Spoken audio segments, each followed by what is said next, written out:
মৰাভৰলু নদীৰ ওপৰত দলং এখন নিৰ্মাণ হ'ল।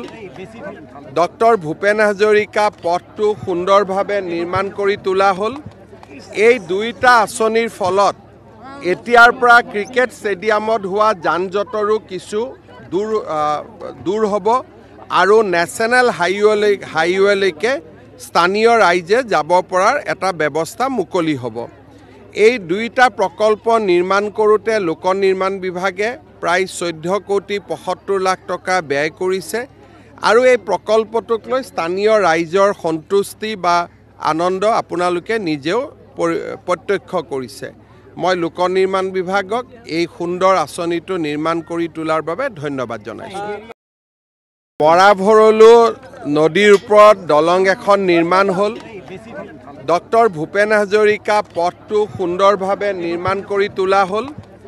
এই দুইটা আঁচনিৰ ফলত এতিয়াৰ পৰা ক্ৰিকেট ষ্টেডিয়ামত হোৱা যান-জঁটৰো কিছু দূৰ হ'ব আৰু নেশ্যনেল হাইৱেলৈকে স্থানীয় ৰাইজে যাব পৰাৰ এটা ব্যৱস্থা মুকলি হ'ব। এই দুইটা প্ৰকল্প নিৰ্মাণ কৰোঁতে লোক নিৰ্মাণ বিভাগে প্ৰায় 14 কোটি 75 লাখ টকা ব্যয় কৰিছে আৰু এই প্ৰকল্পটোক লৈ স্থানীয় ৰাইজৰ সন্তুষ্টি বা আনন্দ আপোনালোকে নিজেও প্ৰত্যক্ষ কৰিছে। মই লোক নিৰ্মাণ বিভাগক এই সুন্দৰ আঁচনিটো নিৰ্মাণ কৰি তোলাৰ বাবে ধন্যবাদ জনাইছোঁ।